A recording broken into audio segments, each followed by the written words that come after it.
નામ દીક્ષિત તેરૈયા. ઉભા દીક્ષિતભાઈ માટે સૌથી પહેલા તાલી બજાવો. કારણ કે મારો આ છેલ્લા 20-25 વર્ષનો અનુભવ છે કે સભામાં કોઈ પણ સભા હોય એમાં પહેલા બોલવા ઊભું થવું એમાં બહુ તાકાત જોઈએ, બહુ તાકાત જોઈએ. કારણ કે ખબર છે આ મનમાં બધાને એમ થાય હું આવ્યું પૂછીશ તો બધાને એમ થાય કે આને એટલી જ ખબર પડતી પણ કોઈને ક્યાં ખબર પડે, કાકાને ક્યાં ખબર પડે, કોઈને જ પડતી. પણ આ લીડરશિપના ગુણ છે. પહેલો જે માણસનો કોન્ફિડન્સ છે એને કહેવાય લીડરશિપના ગુણ. એટલે આ જે પણ ક્ષેત્રમાં તમે જશો ત્યાં તમે લીડર રહેશો. ધન્યવાદ. Thank you so much. આપના આશીર્વાદ. મારો પ્રશ્ન એવો છે ગોવિંદ કાકા કે આપે લગભગ જીવનમાં એ બધું જ પામી લીધું છે અમારી દ્રષ્ટિએ જોઈએ તો કે જે કોઈ પણ માણસનું સ્વપ્ન હોય. ત્યારબાદ તમે જે કાંઈ એક ઇનિંગ શરૂ કરી છે, રાજ્યસભામાં આપ શ્રી MP બન્યા, અને હું એને એમ નહીં કહું કે આપ પોલિટિક્સમાં ગયા, પણ હું એમ કહીશ કે જે તમે એક નવો રસ્તો લીધો છે.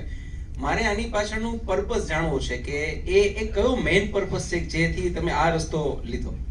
એ ભાઈ લીધો નથી, આપ્યો છે. આપણે ઈ વાત કરશું તો ઈ વાત છોડી દે. આપણે વાત કરવાની છે બે જ, આપણો બિઝનેસ, આપણું ફેમિલી અને આપણે પોતે, કે આપણે જીવન કેવી રીતે અમૃતમય બનાવવું. આપણે એટલે આ ત્રણ નકરવું છે. આમાં કેવું છે જે સબ્જેક્ટમાં જાય એ સબ્જેક્ટ ઉપર આપણે બધા ચડી જાય. ઈ સબ્જેક્ટ સારો છે, ત્યાંથી આખું ભારત હાલે છે, ખોટું નથી. પણ આપણે તો ઈ લાઈને ચડી જવું. આપણે તો આપણા બિઝનેસની વાત કરીએ. આવો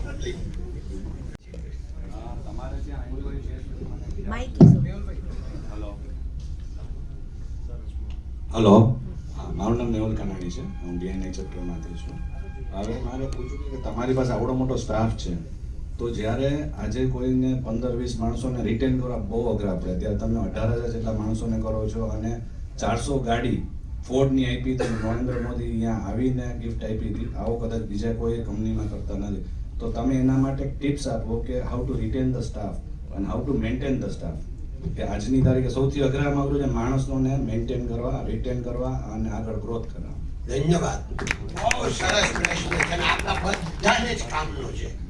પહેલા ચોખવટ કરી દઉં કે અમારે સૌજીભાઈ છે એ મારા ભત્રીજા છે, અને અમારી કંપનીનું નામ છે શ્રી રામકૃષ્ણ એક્સપોર્ટ. સૌજીભાઈની કંપનીનું નામ છે હરિકૃષ્ણ એક્સપોર્ટ. અને આમ આખું અમારું ગ્રુપ કહેવાય રામકૃષ્ણ ગ્રુપ, કારણ કે જૂની અમારી આખું ફેમિલી છે. એટલે અમારી કંપની રજીસ્ટર થઈ એ 1970માં, અને સૌજીભાઈની કંપની રજીસ્ટર થઈ 1990માં, 20 વર્ષ પછી.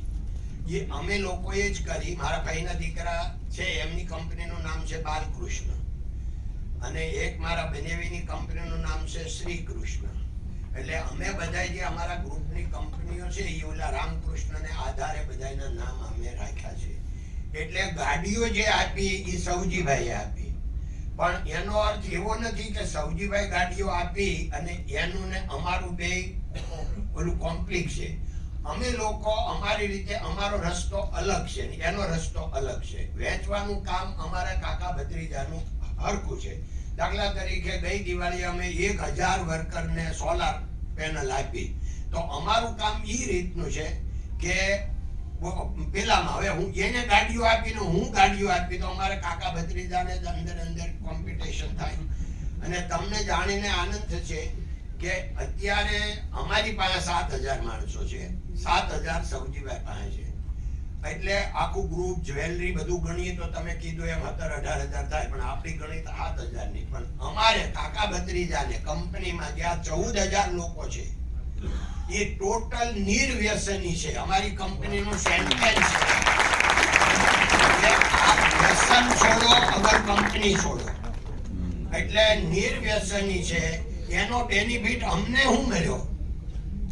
તો અમને એ મળ્યો કે અમારા ફેમિલી આખું નિર્વ્યસની, અમારું યંગસ્ટર. એટલે યંગસ્ટર એટલે નો ગુટકા, નો સિગાર, નો નથિંગ એલ્સ. ઓલી વાત તો આવતી જ નથી. મસ્તી તો મુझ में है, शराब में नहीं. अगर शराब में होती तो बोतलू क्यों न उछलती. બોટલે કોઈ ડાન્સ કર્યો એટલે એમાં તો છે જ નહીં. જે છે એ તો આપણા શરીરમાં જાય ત્યારે આપણને પાવર આવે, કારણ મસ્તી મુજમે આપણી મસ્તી છે. એટલે ભગવાનની આ કૃપા છે. અને સૌથી વિશેષ કે સામાન્ય રીતે કોમ્પિટિશન હોય, બે હરખા કામ કરતા હોય, એક જ જગ્યાએથી માલ લેવાનો, એક જગ્યાએ બનાવવાનો, એક જગ્યાએ વેચવાનો. તમને જાણીને આનંદ થશે કે અમારા કાકા ભત્રીજાને દર મહિને અમારે આ મહિનો કેવો ગયો એ ડિસ્કસ થાય એવરી મંથ. અને દર વર્ષે બેલેન્સ શીટ લઈને અમે બધા ઓલ પાર્ટનર હારે બેસીએ. આ અમારી થિયરી. એટલે અમારી પ્રગતિનું કોઈ કારણ હોય તો એ છે કે આ સામાન્ય રીતે એમ કહે છે કે નાની નાની વાત જો કુટુંબમાં મોટી કરશો તો કુટુંબ નાનું થઈ જાય. એટલે નાની નાની વાત બધી જ કરવી પડે. આપણે કઈ ભગવાન નથી બધું આપણું ધાર્યું થાય, નો પણ થાય. સ્વીકાર, સ્વભાવમાં સ્વીકાર. તો ધન્યવાદ. પ્લીઝ આપ પેલા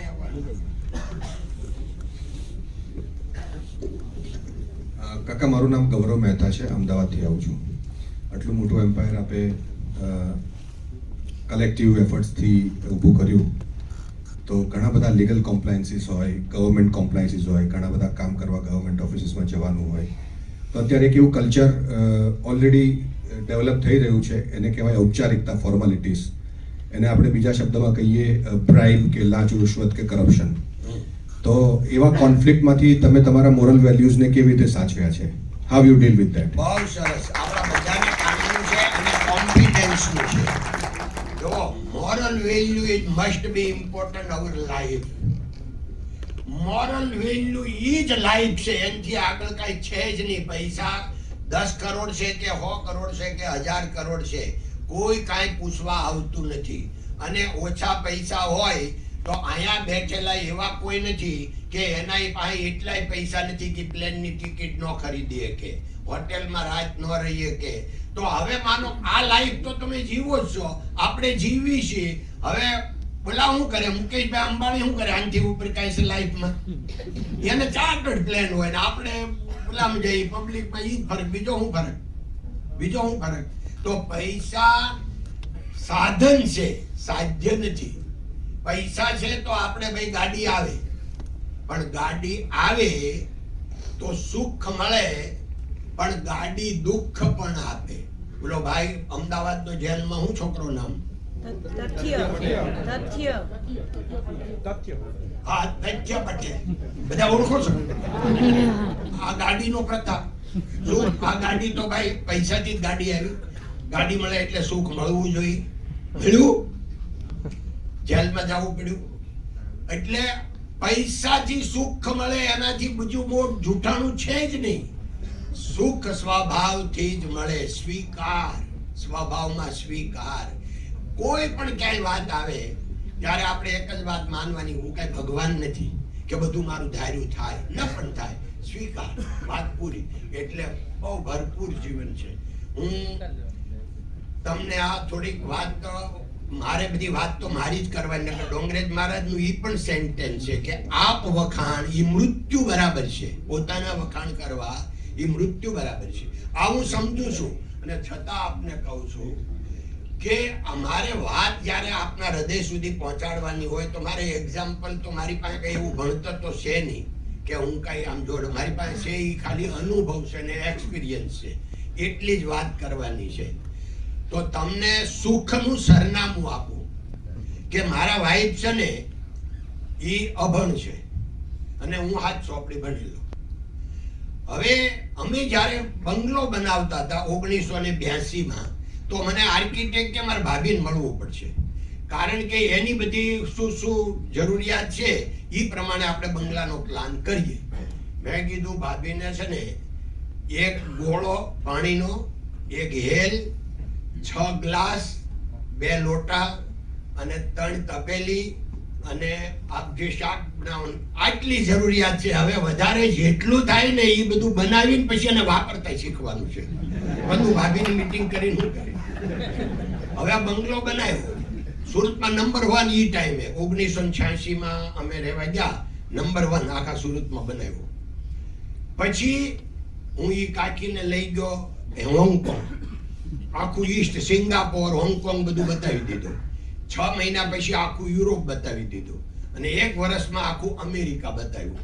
હવે મારે કોઈ જે સલાહ આપવી પડે કે આપણે કેમ રહેવાય, ખબર પડી ગઈ. હવે હું એને એમ કહું કે તને કાંઈ ખબર પડતી નથી અને તું આ આપણે આટલો સરસ બંગલો છે એમાં આમ રહેવાય, તો દુઃખનું સરનામું છું. હવે આ સુખનું સરનામું. હવે બધા એમ કે એટલા બધા પૈસા ખર્ચાય, આ સુખનું સરનામું છે. સચ્ચિદાનંદ મહારાજ દંતાલી વાળા કહેતા, લેણું કરીને પણ ફરવા જવાય. હું નથી કહેતો, લેણું કરવા ના જ પાડું છું.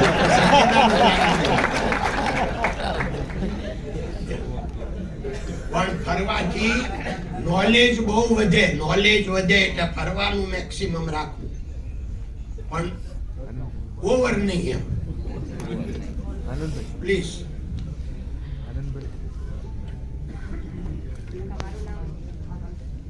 મારું નામ એડવોકેટ વૈશાલી છે. હું રાજકોટ BNI મેમ્બરથી આવું છું.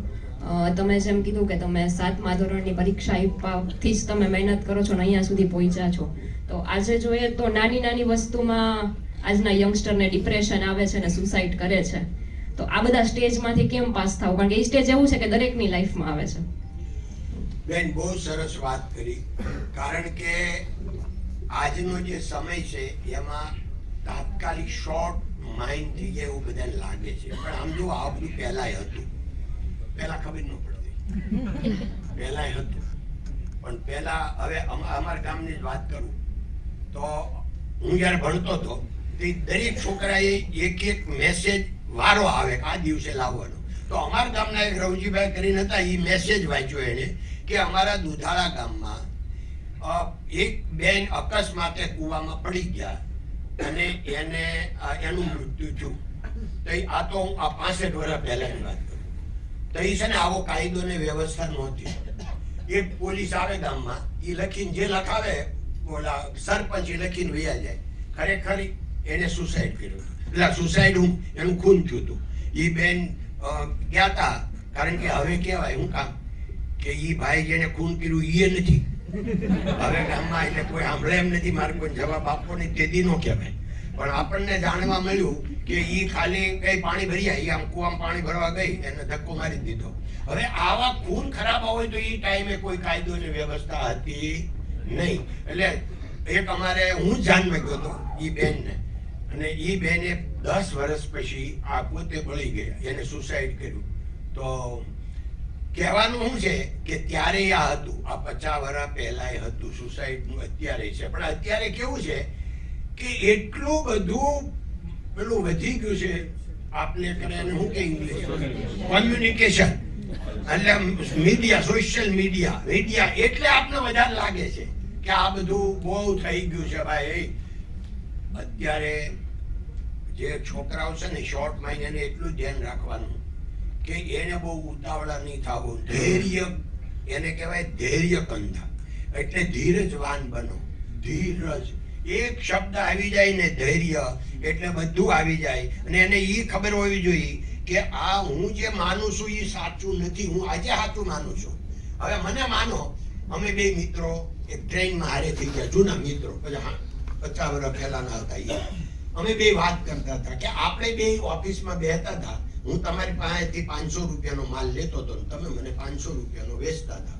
એ જ ટાઈમે કદાચ ભગવાન આવ્યા હોત સાક્ષાત અને આવીને એમ બોલ્યા, માગો બેટા, તમે બે બહુ સારા માણસો છે ને મારે તમને જે જોઈ તે આપવું છે, માગી લો.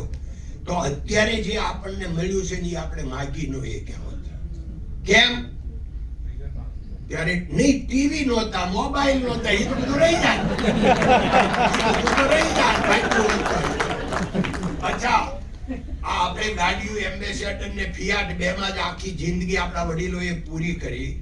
અને આજે અત્યારે હાથણીયું ઝૂલે એવી ગાડીઓ, કેમ? તો એ બધી આવી ક્યારે?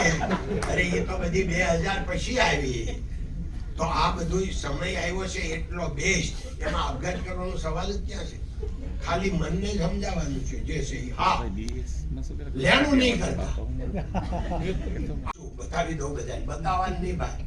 એ તો જે સુવાસ હોય ને, અગરબત્તી કરે ને એની સુવાસ તો જ્યાં જઈને મળવાની, એને કેવું ન પડે તો એ સુવાસ આવશે. આપણે શું કામ કાંઈ કેવું? આપણે આપણું કામ કરવાનું, આપણું કામ બોલવું જોઈએ, આપણે નહીં બોલવાનું. પ્લીઝ. મારું નામ ડોલી શાહ છે. હું એક સ્ટુડન્ટ છું એઆઈની. થેરીઓ એટલે શું એ મને સમજાતું નથી. અને બીજો પ્રશ્ન એ કે તમારી આ જર્નીમાં તમારા ફેમિલીનું યોગદાન શું હતું એ મને. એમાં એવું છે કે યોગદાન ફેમિલીનું નહીં, અત્ર તત્ર સર્વત્ર બધાનું જ હોય. હાલતા ચાલતા એવરી મિનિટ. હવે આપણે ટ્રેનમાં જઈએ છીએ અને ટ્રેનના દરવાજે ઊભા છીએ અને આપણને કોઈએ ધક્કો નથી માર્યો ને આપણે હજી ટ્રેનમાં સહી, એનું યોગદાન થયું કે નહીં? ધક્કો માર્યો એટલે આપણે મરી ગયા. એનું યોગદાન છે કે આપણે ધક્કો નથી માર્યો. યોગદાન અત્ર તત્ર સર્વત્ર છે. ને શક્ય છે ને, મારે હોત ને એમ હતું. એટલે આમ હાલતા ચાલતા આ પગથિયું આપણે ચૂકી ગયા હોય, પડી જાય, નથી ચૂકી ગયા, એ પણ ઈશ્વરનો ફાળ જ છે. તો અત્યારે જે લાઈવ છે એનો જ વિચાર આપણે કરવાનો છે. એટલે ડોંગરેજી મહારાજનું એક સેન્ટેન્સ હતું, પ્રાપ્ત સ્થિતિમાં સંતોષ, એનું નામ ભક્તિ. જે સ્થિતિ મળી છે એનો સ્વીકાર કરી લો. આજે જે સ્થિતિ છે એમાં સંપૂર્ણ સંતોષ, એ જ ભગવાનની સાચી ભક્તિ. તો આપણે ભગવાનની વાતનો સ્વીકાર કર્યો ને, નકર તો ભગવાનની સામે હાલ્યા. કાકા, મારું નામ વિરલ આશર છે, જામનગરથી છું. મેં એસઆર અને રિલાયન્સમાં જેવી મલ્ટીનેશનલ કંપનીમાં જોબ કરી અને વેબ બિઝનેસ કરું છું. અને રિસેન્ટલી હમણાં એલએનટીના એક મેનેજરે સીઈઓએ કીધું કે 90 કલાક દિવસમાં કામ કરવા જોઈએ. તો તમે તમારા વર્કર્સને અઠવાડિયાના કોઈ કલાક ફિક્સ છે, તો એમનો વર્ક લાઈફ બેલેન્સ અને તમારું વર્ક લાઈફ બેલેન્સ તમે કેવી રીતે મેન્ટેન કરો છો? કેમ કે ફેમિલીને ઘણી વખત ફરિયાદ હોય છે કે તમે ટાઈમ નથી દેતા. એમાં એવું છે, આ સબ્જેક્ટ નીકળ્યો છે તો પહેલા આપણી વાત કરું કે આપણે શું કરવું જોઈએ. ઓલી બધી મોટી વાતો જે છે એ તો આપણે પછી કરશું, કારણ કે એ વાત કરવાની છે, આપણે પાલન નથી કરવાનું. કારણ કે આપણે કાંઈ અંબાણી નથી થવાના, ઓલા શિવ જોબ શું ભાઈ છે એ કાંઈ નથી થવાના. વાત એટલી છે કે આપણે, હું પોતે માનું છું કે પ્રોબ્લેમ ઇઝ પ્રોગ્રેસ. એ અમારી કંપનીનો કેમ મેં મારા જીવનમાંથી ઉતાર્યો છે કે ખેતીમાં 14 કલાક 15 કલાક કામ કર્યું. કારણ કે સૂર્યોદય થાય ને એના પહેલા ખેતરમાં પહોંચી જવાનું અને સૂર્યાસ્ત થયા પછી ત્યાંથી નીકળવાનું અને ઘરે આવવાનું. આ નિયમ જ હોય બધા, કે જેટલા આ ખેતીમાં કામ કરતા હોય આમાં બધા વડીલો છે, બધાને ખબર જ છે. તો 14 કલાક ઓપન ટુ સ્કાયમાં 43 ડિગ્રીમાં આપણે કામ કરતા હતા. એટલે સુરત ગયા, ત્યાં મેં 6 વર્ષ હીરા ગયા, દરરોજ 14 કલાક. સવારે 6 વાગે કારખાના ચાલુ થાય અને સાંજે 8 વાગે બંધ થાય. અને એટલો આનંદ આવે. 14 કલાક કામ કર્યા પછી જે હેપીનેસ. 3-4 મિત્રો પાસે જઈ માર્કેટમાં કેળા ખાવા, બીજું તો બીજો કોઈ ફ્રૂટ ત્યારે મળતું જ નહીં. કેળા ને પછી સફરજન આવ્યા પહેલી વાર, બીજું કાંઈ ન મળતું. જામફળ ને કેળા, 2 જ ફ્રૂટમાં. હવે આ અત્યારે જન્મમાં આ બધાને ખબર જ નથી કે આવું હતું. આમાં જે વડીલો છે એને ખબર છે કે 50 વર્ષ પહેલા આખા ભારતમાં 2 જ ફ્રૂટ મળતા, જમરૂખ ને કેળા. આ બધું પછી આવ્યું છે. હવે ડાયરેક્ટ તમને જન્મથી આવ્યું ને એટલે ઓલાની કિંમત ખબર જ નથી. એટલે આ બધું ઓછું પડે છે અમને. તો એ બધું જોયેલું એટલે બધું બહુ વધારે પડે છે. એમાં વધારે થોડુંક કહેવાય જાય. મારે આપણી વાત છે ને એ ચાલુ રાખી, પણ વચ્ચે કહી દઉં કે આમાં વડીલો છે એને ખબર છે 60 વર્ષ પહેલા જ્યારે આપણે ઇન્ડિપેન્ડન્ટ થયા પછી ખાવા આપણે અન્ન પૂરું નહોતું. એટલે અમેરિકન ઘઉં આવતા, એ દુકાનેથી મળે, એ મેં લીધેલા છે. અને દુકાનેથી ઘઉં, કારણ કે અમે જાર બાજરો ખાઈ, ઘઉંના રોટલા હોય તેથી તો ઉજાણી કહેવાય. એ સમેટીના ઓલા બટકા, તોય તે આમ ગળા હાકર જેવા લાગતા હતા, કારણ કે મળ્યું નહોતું એટલે. અને 500 ગ્રામ એટલે તે 1 શેર કહેતા. 1 શેર ખાંડથી વધારે જો આપણા ઘરમાં નીકળે તો પોલીસ પકડી જાય. હવે તમને કોઈને આ વિશ્વાસ આવે છે આ વાતનો?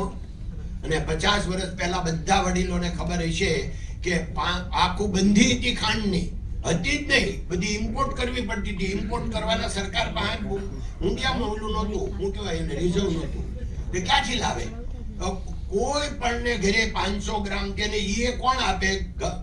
એક વ્યક્તિ દીઠ પાશેર ખાંડ સમિતિમાંથી સરકાર આપે. એ કાળા બજારની તમે લો એટલે પોલીસ પકડી જાય.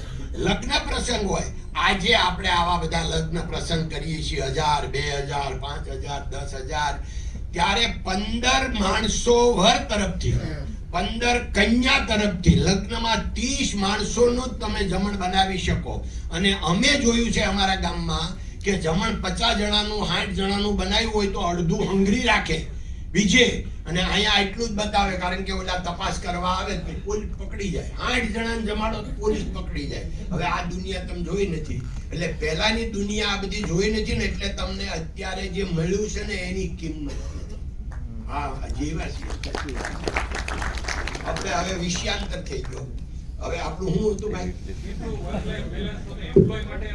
હા, એટલા માટે. હા, એટલે એમાં એવું છે કે વાત જે ઉદારતાના ઇતિહાસ હોય, લોભિયાના કોઈ જે ઇતિહાસ હોય નહીં. એટલે આપણે ઉદાર બનવું. ઉદારતા ક્યાં સુધીની? ઘર બાળીને તીરથ કરવાના નહીં, દેખાદેખીમાં ધર્માદો કરવાનો નહીં, દેખાદેખીમાં પૈસા વાપરવાના નહીં. આપણી પાસે 100 રૂપિયા હોય અને આપણે પછી પરોપકાર માટે 10-20 રૂપિયા વાપરીએ, બરાબર છે, એમાં કુટુંબનો પણ હક છે. એટલે 100 રૂપિયા હોય તમે પછી ફકીર બની જાઓ, 100 આપી દો તો આપણે હાવ ખોટા, કારણ કે આપણું એકનો નથી એમાં હક, એ મૂડીમાં આખા ફેમિલીનો હક છે. પણ અત્યારે તો હું છે 2% ગવર્મેન્ટે CSR નાખ્યો, એમાં તો આપણે હાલ આવે છે, એમાં એડજસ્ટમેન્ટ કરી પાછા 2%માં. તું મને ચેક આપ, તું મને રોકડા આપજે, હું તને આમ કરું. અરે આ એવી દયામણી સ્થિતિ આવે, ક્યાં પહોંચે આ સમાજ? 2%માં હાલ આવે છે તો કેવી રીતે પ્રગતિ થાય? ઓછામાં ઓછા 10% રૂપિયા વાપરવા જોઈએ. સુખનું સરનામું. સ્વામિનારાયણ ભગવાને 250 વર્ષ પહેલા લખ્યું છે કે ખેડૂત નહીં, અને તો ખેડૂત માટે કે અમારા જે ખેડૂત છે એને કાં તો 10મો ભાગ આપવો, એને તે ટકાની જ ખબર હતી નહીં, આપણને હવે પડી. એટલે સ્વામિનારાયણ ભગવાને લખ્યું કે 10મો ભાગ આપવો, પણ જે એકદમ પરિસ્થિતિ ખરાબ હોય એને 20મો ભાગ આપવો. 20મો ભાગ એટલે 5% થયા, તો એને 5% આપવા. હવે આપણને આ તો 250 વર્ષ પહેલા કહી ગયા છે, હવે આપણને એમ લાગે છે. તો હું એમ કહું કે કોઈ પણ ને પૈસા વાપરવા હોય શરૂઆત જ કરવાની, ખબર? ઘરથી. એટલે ઘરેથી હું તો કોઈ દિવસ આપણા દીકરા દીકરીને પૈસાની ના પાડવાની નહીં, કદી પણ હિસાબ લાય ભાઈ. આ 100 રૂપિયા લઈ ગયો, 100 રૂપિયાનો હિસાબ આજે જ દેવાનો. 1000 લઈ જા, 1000 નો હિસાબ આપી દેવાનો. 10,000 લઈ જા, 10,000 નો હિસાબ. એ બગડે નહીં, ધ્યાન રાખવાનું. પણ એની સારું આપણે કમાઈએ છીએ, આપણે એને એક વડકું ભરીને એ આખી જિંદગી આપણાથી આગો વયો જાય છે, આપણને ખબર નથી. બીજા નંબરમાં કે અહીંયા બેઠા એ બધાને ઘરે કામ કરવા વાળા હશે, તો મારું આ અભિયાન ચાલે છે કે તમે સૌથી પહેલા જાપે ઝાલકું મારવી એના કરતા ઘરથી જ શરૂઆત કરો. કે આપણા ઘરમાં છે એને બહુ જરૂર છે. દાખલા તરીકે ભાઈ આપણે ત્યાં મહારાજ હોય, બધાને ત્યાં મહારાજ નહીં હોય પણ હશે ઘણા ભાગશાળી ત્યાં, જેને મહારાજ હોય એનો 50-60 હજારથી ઓછો પગાર હોવો જોઈએ નહીં. અને હવે કદાચ તમે એને ઓછો આપતા હો, 50થી ઓછો, તો આજથી એને 50,000 કરી દેજો. અને તમારી મૂડીમાં કાંઈ ઘાટો આવે એ મને હિસાબ તમે પછી બતાવજો, તો હું હરબર કરી દઈશ. એમાં કાંઈ ઘાટો આવી જાય તો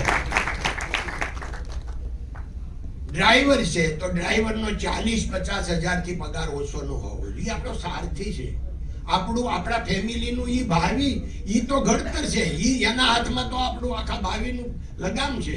તો એને અને આપણીથી પાછી ગાડી બેસી ને તો ઈ પાછો 3 ઇંચ જ આગો બેઠો હોય, નજીકમાં નજીકી હોય, તો એને 40-50 હજાર આપવા જોઈએ.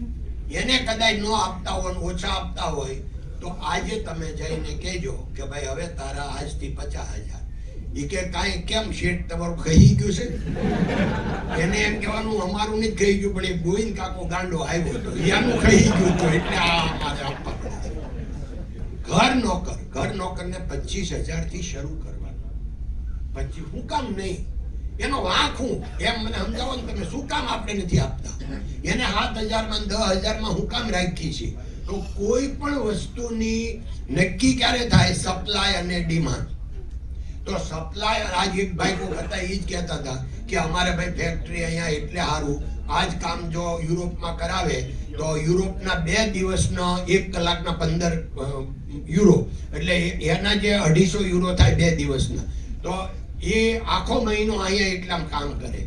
મારું એ જ કહેવાનું છે કે આપણે એ સમજવાનું છે કે અહીંયા તમને સપ્લાય મજૂરનો વધારે એટલે સસ્તા મળે, તો એનો બેનિફિટ લેવાનું બંધ કરો અને એને ડબલ પગાર આપો. અત્યારે મોટા ભાગે બધાને શું છે, મોટે ભાગે ઈ જ કમ્પ્લેન હોય કે માણસોને તૈયાર કરીને વયા જાય છે. વયા નથી જાતા, તને અક્કલ નથી એટલે ઈ તું કાઢી મૂકશો એને. કારણ કે પગાર વયા હું કામ જાય? હવે તમે એની લાયકાત 40,000 ની છે, એને તમે 50 આપો, 20% વધારે, 25% વધારે, પછી કોક એને 51 માં લઈ જાય તો એને ખોટ જાય. એ આપણને નહીં જાય, ભલે લઈ જાય, છૂટ છે. આ ગોવિંદ કાકાના આજના વિચારો નથી.